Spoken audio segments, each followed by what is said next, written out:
El sarampión es una enfermedad que se consideraba erradicada. Sin embargo, recientemente se han detectado algunos brotes. Por esta razón, este es el tema del día de hoy en Vida Saludable. Hablaremos acerca de qué es, cómo se puede prevenir y tratar el sarampión. Bienvenidos, ¿y qué les parece? ¡Sí, comenzamos! Sarampión. De acuerdo a la Organización Mundial de la Salud, OMS, el sarampión es una de las principales causas de muerte entre niños. Es una enfermedad muy contagiosa, causada por un virus, que se puede adquirir en cualquier edad, incluso en la vida adulta si una persona no la padeció en la infancia. Se contagia a través de gotitas invisibles de sales en la nariz y boca de las personas enfermas, ya sea por contacto directo o a través del aire. Hola, ¿qué tal? ¿Cómo están? Qué gusto poderlos saludar. Bienvenidos a Vida Saludable, un programa hecho especialmente para todos ustedes, para su salud, belleza y bienestar. Hoy vamos a hablar acerca del sarampión porque ya hay nuevos brotes. Para ello contamos con la presencia del doctor Irad Pérez, quien es pediatra, infectólogo y a quien le doy la más cordial bienvenida. Doctor, ¿cómo estás? Muchas gracias, muy bien, un gusto estar aquí con ustedes y gracias por la invitación. Es importante tocar este tema porque pensamos que ya estaba como erradicada al 100% y resulta que no. Y el padecer de esta enfermedad luego también se puede confundir por los síntomas con otras enfermedades. Entonces, detectar cuándo sí es, cuándo no, en qué momento acudir al doctor, pues precisamente por eso te estamos dando la lata el día de hoy. Sí, claro. Cuéntanos, ¿qué es el sarampión? Pues es una enfermedad viral, es causada por el virus del sarampión, el cual pues se consideraba una enfermedad erradicada de las Américas desde el 2016 gracias a la vacunación, porque antes causaba epidemias cada 3 años aproximadamente y después de que empezó la vacunación masiva logramos detener como estos periodos de infección que ocurrían cada 3 años y que causaban hasta 2.4 millones de muertes aproximadamente. Wow, y bueno, estamos hablando en esta ocasión específicamente de niños, ¿no? Del sarampión en los niños. Entonces, ¿a qué edad se puede presentar primordialmente? Pues se puede presentar a cualquier edad. Generalmente se considera una enfermedad de niños porque se llega a presentar en menores de 5 años de edad aproximadamente. Sin embargo, en personas que no han estado vacunadas y que no habían tenido contacto, se pueden presentar a cualquier edad, siendo los niños menores de 5 años y los adultos mayores los que tienen más riesgo de complicaciones y de mortalidad. Efectivamente, ¿y los síntomas cuáles son?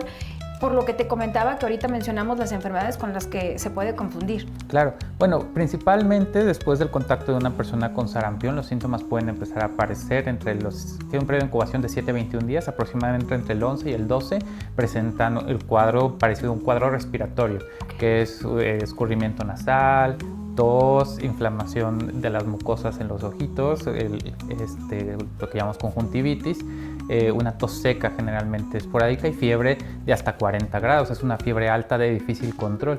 Posteriormente, a los 14 días aproximadamente, empieza un rash generalizado, un rash en todo el cuerpecito que empieza en la cabeza hasta el cuello y posteriormente se va diseminando a todo el cuerpo, incluyendo las extremidades. Después de esto, aproximadamente 3-4 días, empieza a disminuir este rash y empieza a presentar una descamación de la piel. ¿Y cuáles son los riesgos de tenerla? Bueno, primero la infección por sarampión, no sabemos cómo va a responder el sistema inmunológico de todos nuestros niños, ¿no? Va a haber niños que se va a autolimitar y no pasa nada, y va a haber niños que pueden llegar a presentar complicaciones, ya sea por el mismo virus o por sobreinfección, como principalmente la diarrea es lo más común, la otitis, o sea, la inflamación del oído, pero también puede llegar a neumonías, a inflamación cerebral que puede causar crisis convulsivas o lesión neurológica en nuestros niños, incluso hasta la muerte. Ay, no, sí, qué delicado. Pero como comentábamos hace rato, se puede llegar a confundir con otras enfermedades o infecciones. Claro. Por ejemplo, con la rosácea, con la... alergias, varicela. Con la varicela, con Exacto. La rubiola inclusive. Exacto, pues es otra enfermedad exantemática, ¿no? Junto con rubiola, varicela, exantema súbito, son enfermedades que se parecen mucho, sin embargo, pues para esto es muy importante tener los antecedentes epidemiológicos, de que un paciente haya viajado a una zona endémica, que no tenga la vacunación, el haber estado en contacto con una persona enferma, todos esos son factores que nos van a ayudar a diferenciar entre una enfermedad u otra. ¿Y de qué manera se lleva a cabo el contagio? Bueno, pues la principal vía de contagio es por secreciones respiratorias. Cuando el paciente se ríe, llora, grita, salen partículas virales que pueden permanecer hasta 2 horas en un ambiente cerrado y en las superficies. Durante esas 2 horas cualquier persona que esté expuesta puede contagiarse porque, como sabemos, el sarampión es una enfermedad con una alta tasa de contagiosidad que de una persona que esté enferma y entre en contacto con personas susceptibles puede enfermar hasta 12 a 18 personas por cada persona enferma. Es una de las enfermedades con mayor tasa de contagio. Y también, por ejemplo, si el virus está en el aire o en la superficie, se queda, ¿no? ¿Por sí, cuánto tiempo? Por 2 horas. 2 horas. O sea, que si allí estuvo una persona contagiada, se va, pasa el tiempo, llega, otra se sienta y entonces se contagia. Respira las secreciones respiratorias, las partículas virales que quedan en el ambiente, y eso al llegar a los pulmoncitos empieza la replicación viral. Ay, no. ¿En qué casos o en qué personas puede ser como más, o pueden ser las personas más vulnerables con esta enfermedad? O sea, quizá con recién nacidos, claro. Con obviamente gente que no está vacunada. Ajá, los niños menores de 5 años son los que tienen mayor riesgo de complicación y los adultos mayores, sobre todo si no tienen un esquema de vacunación, aún no han tenido un contacto previo con la enfermedad. Entonces también, por ejemplo, algún paciente que tenga algún problema de la inmunidad, por ejemplo, algún paciente con cáncer que esté recibiendo quimioterapia, los pacientes con VIH, por ejemplo, que no tienen un esquema retroviral adecuado, que no tienen controlada la enfermedad, pues tienen riesgo de enfermedad grave. Claro. Y tú hace ratito nos estabas platicando acerca de los riesgos de tenerla y de no atenderla a tiempo, pero también puede estar el sarampión relacionado con otras enfermedades, ¿no? Sí, generalmente pues se asocia más que nada a complicaciones. Okay. Ajá. Las complicaciones, como les mencionaba, de las más severas puede ser la infeccióncita, la inflamación del cerebro o las neumonías. Incluso hay una enfermedad que se asocia al sarampión que se presenta muchos años después, que también es por lesión neurológica y puede causar la muerte de los pacientes. ¿Cuál es? Panencefalitis esclerosante se llama. Entonces el cerebrito se inflama, se empieza a desmielinizar y empiezan con problemas neurológicos. Ay, y el sarampión aparte también puede dejar algunas otras secuelas. Principalmente eso, convulsiones, retraso mental y pues problemas neurológicos principalmente. Y ya, bueno, si tuvo una enfermedad, una neumonía grave, pues obviamente va a dejar secuelas a nivel pulmonar también. Y dentro de los síntomas, ¿cómo son estas ronchitas? O sea, lo que decíamos, pues, igual la varicela, rosácea y demás tienen como ronchitas, pero son distintas, ¿no, doctor? Sí. Las lesiones del sarampión son rojas, que incluso se ven como grisáceas y son muy confluentes, se llenan mucho, o sea, son muchas lesiones y se ve rojo completamente el paciente, como rojo grisáceo, y las conjuntivas en los ojitos se ven rojos, como inflamados. ¿En todo el cuerpo?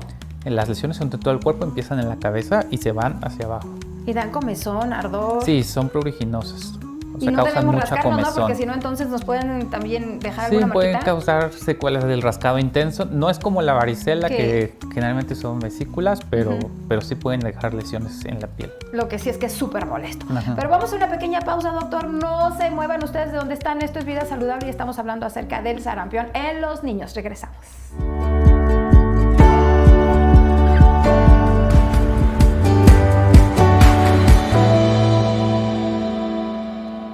Continuamos en Vida Saludable, estamos hablando acerca del sarampión. Doctor, es terrible cuando ya lo tenemos y pues ni modo. Ahora sí que a sufrirlo, pero se puede prevenir. Claro, primero la principal forma de prevención y una de las mejores herramientas que tenemos es la vacunación. Tener un esquema de vacunación actualizado, vacunar a nuestros niños, ¿no? en las edades que corresponden a la cartilla nacional de vacunación, porque pues esta vacuna está incluida dentro de nuestra cartilla nacional de vacunación, ¿no? Entonces esa es la principal forma y que se ha probado que la vacunación ha disminuido los brotes de la enfermedad, tanto que logramos erradicarla de las Américas desde el 2016. En el 2019 hubo un brote, 13 casos fueron los reportados, sin embargo en el 2024 se volvió a recertificar América Latina como libre de sarampión. Sin embargo, pues ahorita con los nuevos brotes pues tenemos que volver a implementar la vacunación. No tenemos que tener un porcentaje de vacunación por arriba del 95% de nuestra población para lograr erradicar estos brotes, sobre todo porque sabemos que es una enfermedad con unas altas de contagio muy elevadas. Es de las enfermedades infecciosas más contagiosas que tenemos. Entonces esa es la principal manera de la prevención, ¿no? Otras medidas de prevención pues es el uso de cubrebocas, el lavado de manos, el uso de protección ocular, evitar el contacto con pacientes enfermos. Eso pues nos va a ayudar mucho a prevenir la enfermedad, ¿no? Y ahorita que nos mencionaste el esquema de vacunación, ¿cómo debe de ser? En primera, ¿cuál es la vacuna correspondiente? Y la vacuna que se aplica es la triple viral, o también llamada sarampión, rubiola, parotiditis. Hay otra vacuna que también está autorizada que incluye también varicela, que es la tetravalente, ¿no? O cuádruple viral. La que pone el sector salud es sarampión, rubiola, parotiditis y es la ideal en nuestros niños de 12 meses, es la primera dosis y la segunda dosis es a los 18 meses de edad. Esto se cambió en el 2020 porque antes se ponía a los 4 o 6 años el refuerzo. Sin embargo, para tener una mejor cobertura se decidió acercar más las dosis hasta los 12 meses y a los 18 meses. Sin embargo, si vamos a hacer un viaje a una zona endémica o donde hay brotes actualmente, se tiene que aplicar una primera dosis entre los 6 y los 8 meses de vida. Los 12 meses de vida, perdón. Esto porque hay estudios que han demostrado que a los 8 meses aproximadamente un bebito ha perdido hasta varias de la inmunidad que le da la mamá al momento del nacimiento, ¿no? En algunos estudios se ha reportado que hasta el 48% es lo que mantienen los bebitos a los 8 meses, por lo cual los hace susceptibles a poder contraer la enfermedad, ¿no? Entonces, ese es el primer esquema. Sin embargo, si no se aplicó la dosis, se tiene que hacer un esquema corregido. La primera dosis se tiene que aplicar una primera dosis y la segunda dosis tiene que ser 4 semanas posteriores a la primera dosis. O sea, a ver, entonces digamos que son 2 dosis, ¿no? Para toda la vida, pero, por ejemplo, los adultos, los papás de los niños, que inclusive también están en contacto con la enfermedad, pues no nos acordamos si nos vacunaron o a lo mejor ya perdimos por ahí la cartilla. Hacemos o suponemos que no nos vacunaron, entonces nos tenemos que volver a vacunar con este esquema que nos dices. Lo ideal es corroborar que tengas inmunidad, ¿no? Hay ciertos estudios como la detección de inmunoglobulina para sarampión, que te puede ayudar a saber si tuviste el contacto, ¿no? Ahora, si no tienes un esquema de vacunación o desconoces si en realidad tienes un esquema de vacunación, lo ideal sería revacunarte, ¿no? Lo ideal es que sean 2 dosis, sin embargo con una sola dosis puedes tener una protección de hasta el 93%. Una segunda dosis se aplica para aumentar la protección hasta el 99% y así disminuir los riesgos de la enfermedad. O sea, no pasa nada si ya estábamos vacunados, lo volvemos a hacer, pero sí podría cambiar mucho a favor de nuestra salud. Exacto, no pasa nada, pero sería lo ideal para protegernos contra la enfermedad. Claro, y como tú decías, entonces, ¿en dónde nos las pueden aplicar? Digo, a los niños también, ¿a dónde los podemos llevar? Los puedes llevar a su centro de salud. En el área de medicina preventiva, ahí tienen la vacuna para sarampión, rubiola y parotiditis. Muy bien. Y entonces, un niño, por ejemplo, que ya se contagió de sarampión, ¿se puede volver a contagiar? No. Generalmente, cuando tienes la infección por sarampión, te produce inmunidad de por vida. Ok. ¿Y si estás vacunado, no te contagias? Disminuye el 93% con una sola dosis. Eso significa que te proteges hasta un 93% de la infección. Sin embargo, si hubo casos reportados porque anteriormente se aplicaba solamente una dosis, pero hubo casos de infección en pacientes vacunados por una sola dosis, entonces se probó que muchas veces no era falla la vacuna. Sin embargo, había algunos pacientes que no producían una inmunidad adecuada, por lo cual no le producía esa protección contra la enfermedad. Entonces, ahí fue cuando se decidió poner una segunda dosis que aumentaba la inmunidad en esos pacientes que no habían generado inmunidad con la primera dosis, y así se disminuyeron los casos. Entonces, si tú tienes una sola dosis, sí puedes presentar la enfermedad, pero si tienes una segunda dosis, disminuye el riesgo de que la puedas presentar. Claro. ¿Y ahora qué pasa con el resto de la familia? O sea, si tiene hermanos, el niño contagiado, ¿qué va a suceder? ¿Se van a contagiar, por ende? ¿Debemos aislar al enfermo? Lo ideal es el aislamiento. Una vez que tenemos un paciente enfermo, lo ideal es aislarlo, para disminuir el riesgo de que vaya a enfermar a más gente, porque acuérdate que es una enfermedad con una tasa de contagio muy alta. Entonces, al estar en contacto con personas susceptibles, si está en contacto con una persona susceptible, 12 a 18 personas se van a enfermar si son susceptibles a la enfermedad. Si estuvo en contacto con los pacientes, con otro paciente que es susceptible, pues sí puede generar la enfermedad. Tiene una tasa alta de padecer la enfermedad. ¿Y aquí qué valdría la pena hacer? O sea, en el momento en el que tenemos al chiquitín en casa enfermo y los otros hermanitos suponiendo que no están vacunados, ¿es correr a vacunarlos o ya es demasiado tarde? ¿Los papás lo mismo? Pues lo ideal es el aislamiento, aislamiento, vigilar síntomas y si se pudiera aplicar la vacuna estaría perfecto, ¿no? Okay. Si no se puede, generalmente hay en algunas guías, sobre todo las estadounidenses, para el manejo de los contactos, te dice el uso de inmunoglobulina para sarampión. Sin embargo, es algo que no tenemos disponible en México porque no está aprobado aquí en el país. Entonces, lo ideal sería la vigilancia y la vacunación en caso de que se pudiera acceder en ese momento a la vacunación. Y aparte de los papás, ¿quién más tendría que vacunarse? Porque pues a lo mejor las empleadas domésticas o las personas que están cercanas de la persona contagiada. Si no pueden probar que estuvieron vacunadas o no se puede probar la inmunidad de las personas, sería lo ideal la vacunación. Siempre eso va a ser una de las mejores medidas preventivas y herramientas que vamos a tener para disminuir los brotes de la enfermedad. Entonces, si hay alguien más en contacto con el paciente o están en una zona endémica, todas las personas que no se puedan probar, que no tengan el antecedente de vacuna o que no se les pueda probar que tienen la inmunidad, lo ideal sería la revacunación. Y doctor, también avisar al colegio, ¿no? Porque pues estuvo en contacto el chiquitín con otros compañeritos. De hecho, es indicación de vacunación. Todos los que van a entrar a universidades, escuelas, guarderías, deben de tener su esquema de vacunación completo porque ahí van a ser donde va a haber los brotes, ¿no? Porque son espacios cerrados donde convive gente por mucho tiempo. Entonces, es una indicación como tal de la CDC para la vacunación. Claro que sí, pues vamos a hacer otra pequeña pausa, pero ustedes por favor no se despeguen de donde están. Esto es Vida Saludable y estamos hablando del sarampión en los niños. Continuamos.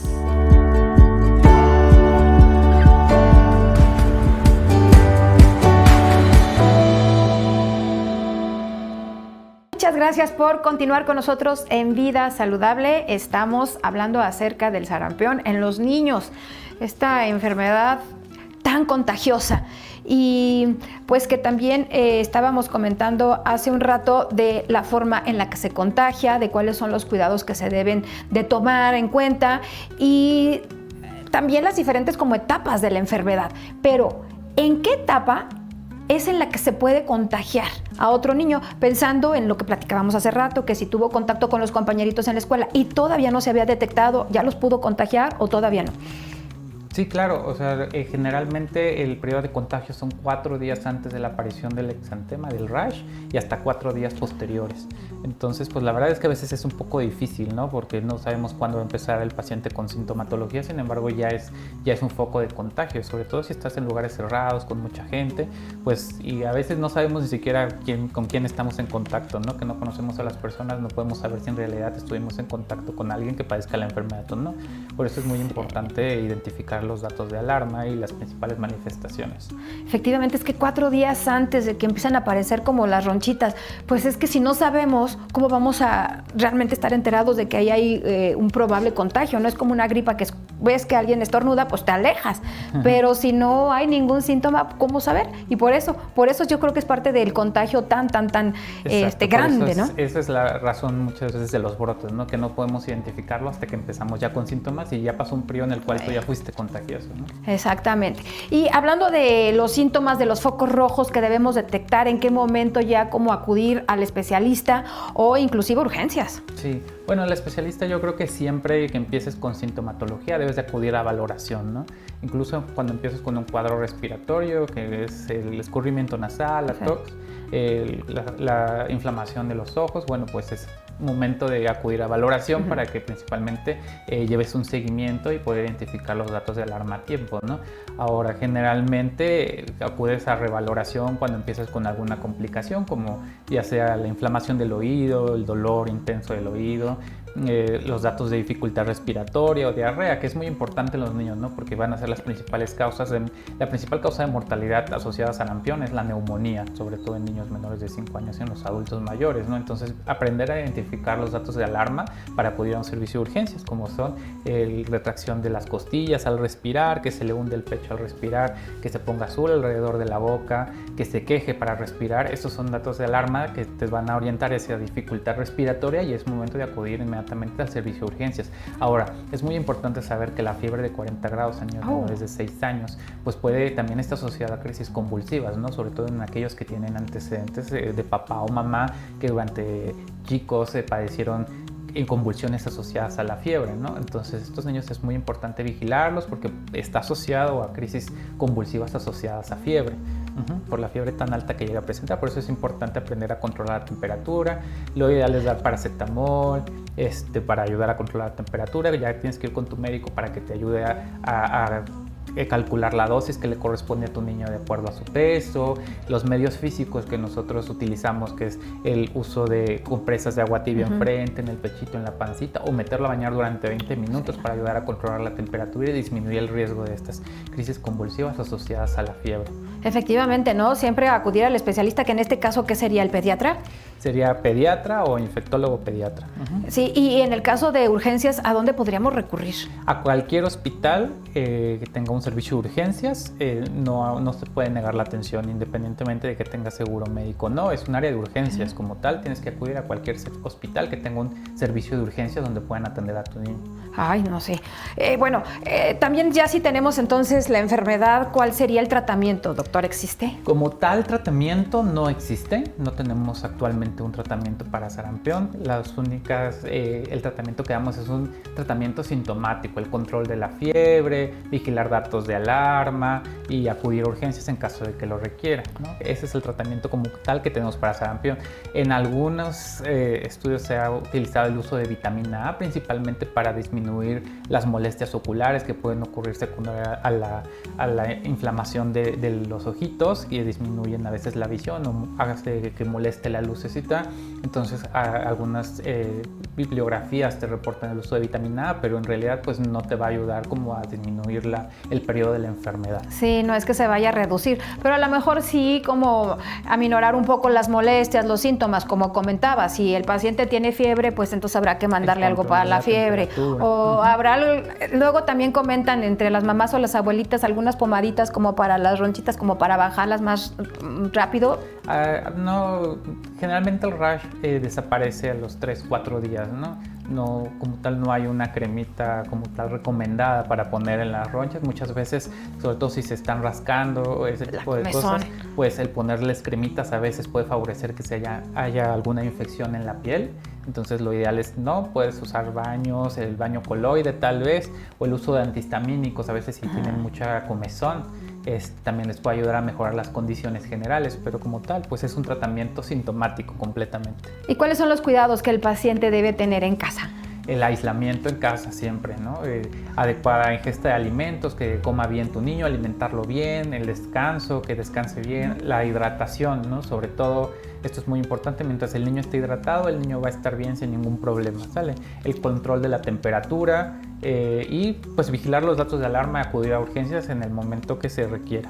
¿Y en qué momento puede ya el enfermo o el paciente regresar a sus actividades normales, ya que estamos seguros al 100 que no va a contagiar y que se siente mejor, ¿no? Ya se siente bien. Pues como tal regresar a sus actividades normales cuando el paciente ya se sienta mejor, ¿no? Pero 4 días posterior a la aparición del rash deja de ser contagioso. Sin embargo, pues esperamos un poco más, que el niño esté en mejores condiciones para acudir a la escuela y que no sea tan alarmante también, ¿no? Porque pues lo ven el niño en la escuela y pues ya todo el mundo se asusta, ya todo el mundo nadie quiere supo. acercarse, sí. Entonces, que mejoren las condiciones generales de tu niño, creo que es el mejor momento para acudir a la escuela. Ay, doctor, pues muy bien. ¿Nos puedes dar algunas recomendaciones, algunos consejos, algo con lo que quieras cerrar el programa? Claro, pues yo de mis principales recomendaciones siempre es mantener tu cartilla de vacunación actualizada, vigilar que tu cartilla esté al corriente, y si no está al corriente, pues actualizarla, ¿no? Poner las vacunas que sean necesarias, porque acuérdense que es mejor que nuestro niño tenga las vacunas, que sufra 1 minuto con dolorcito por la vacuna, que esté hospitalizado o incluso termine en un área de terapia intensiva, ¿no?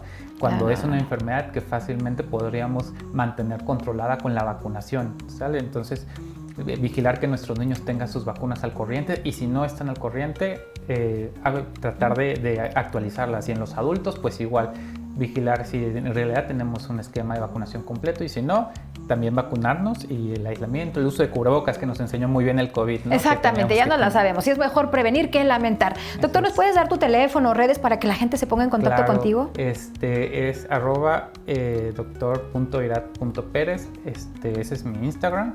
Y mi teléfono, la verdad, no me lo sé, pero se los comparto. No te preocupes, sino que se comuniquen con nosotros al teléfono del programa y aquí les damos todos los datos. Sí. Pues muchísimas gracias, la verdad es que nos documentaste bastante bien y vamos a correr a buscar nuestra cartilla para estar al día con nuestras vacunas. Claro. Muchas gracias y te vemos por aquí muy pronto. Muchísimas gracias. Y muchas gracias también a todos ustedes por habernos acompañado en Vida Saludable. Recuerden que tenemos una cita de lunes a viernes a las 8:30 de la mañana por el 8.4 de Televisión Abierta, en donde en Anesma TV. Yo soy su amiga Sandra Aguirre. Les mando un besito y espero que estén muy, pero muy bien.